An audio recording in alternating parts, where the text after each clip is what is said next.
whatever. So if there is going to be a percentage on it, it should be on the profit from the alcohol. I think Ken makes a very, all the rest of it, you incur those expenses no matter what. So let's put them to another expense. If it becomes a community significant event, then the opportunity that the deputy mayor says that we're providing to all these people to have more alcohol events, right? Well, then let them avail themselves of it, but let's not take more from them. So you're saying what the recommendation says. The council recommends an appropriate percentage of profit generated by the sale of alcohol should be donated to a local charity. But only on the profit. He's saying profit, he's saying sales. If there's no profit, there's nothing to be taken. You're saying sales, right? I'm saying sales, yes. You're saying alcohol sales? Yes. 15% of the sales.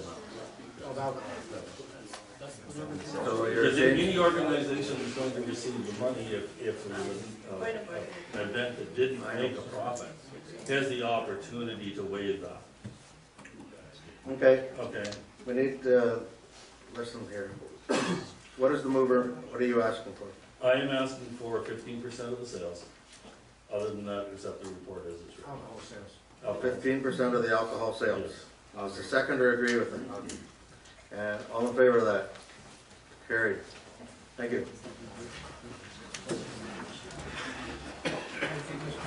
Actually, that motion puts the onus on the event organizer to charge more for alcohol, right? Make sure there's Yeah.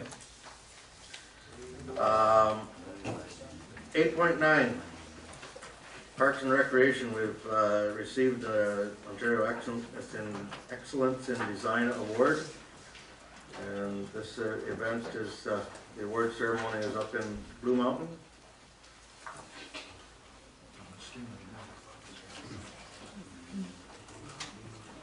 This is just to receive for information. I would be proud to represent the municipality at this event to receive this award and bring it back. Councilor Russell? I'd be proud to send you, Mr. Mayor. Thank you. Seconder for that? Sure. Okay. Any questions on that? I think I have to thank Shannon for putting her name forward and putting the information in to get this, and I'll bring back the award and we'll, in looking at the website for this event, the Parks and Recreation Ontario, this is a 4-day conference at Blue Mountain, and they have 75 vendors there of different playground equipment. There's workshops on splash pads and all of that types of things in the municipality, and I think it'd be an opportunity. I will check it out, and maybe an opportunity for some staff to attend another year. There's some council members to see what's involved with this. It looks like if you look at the website for it, it's a good organization. Or it seems to be. We'll see what it's like. Okay, all in favor of that? That's carried. Thank you. We did 8.10, 8.11. Clerk's report, license agreement renewals for Fort Frank's road allowances. Page 133, there's a recommendation there.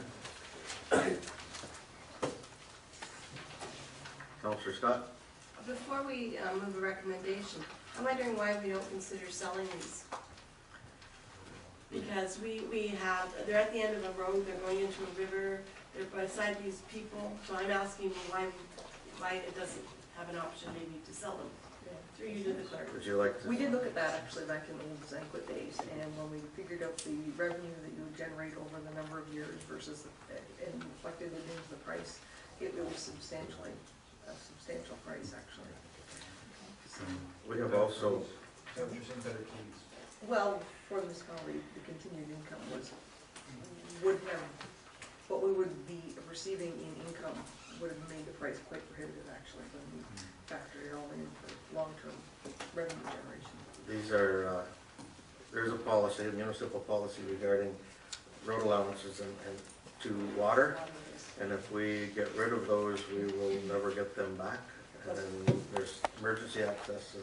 Plus you need federal provincial approvals as well for that too. So, and there is the big thrust is for maintaining public access to And the second question I had is, why are we putting a 60-day clause in here?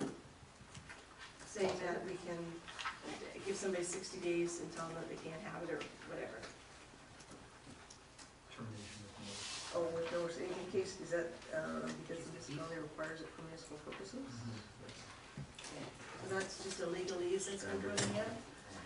Because it Those clauses in there. Gotta have those. was it not in the old agreement though?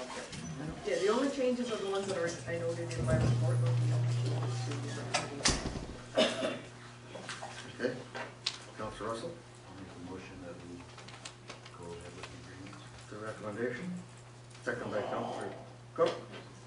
Any questions? Councilor Bonstein? I'm just running through you to the clerk. This has been in practice for 30 years. Why are we making the changes now? What's the reason for it? I guess these guys should have had their money paid up by March 1st, is that right? To renew the agreement? Yeah. Not necessarily, most of them do provide post-dated checks.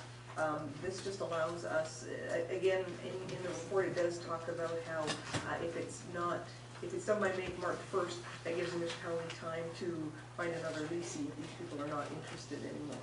Currently, they are required to be paid on the dates that are listed in the payment schedule, the first and the. I guess just a couple things on this, Mayor, if you don't mind. I guess what jumped out for me is the part on the termination.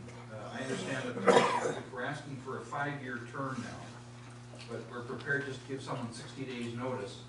I don't know if these lands are a benefit to a business. I don't know, I'm not familiar with the agreement, so I'm not sure, but if they are benefiting a business, either through dockage or parking or whatever, to me, I don't know if it's fair business practice to say we want a 5-year commitment from you, but in 60 days notice, we can say, see it. That's the first kind of question I had from we've got an economic development committee now we've already heard from someone tonight about parking and we want fair business practice. The other one I had that kind of jumped out is this river maintenance fee. And I'm not comfortable with that, saying that we're going to initiate a river maintenance fee during the term of the agreement and you'll be required to pay it. Who determines it? What is it for? That's what we're talking about in the Harbor Committee. Well, but would you sign a 5-year agreement open-ended saying y'all agree to a river maintenance fee and the river maintenance fee turns out to be $10,000? I wouldn't. If you don't want to sign it, don't sign it. Well, I think that, Councilor Russell? We gave the direction for this. So what's been provided here is what Carol has continued on with something that's been going on for 30 years.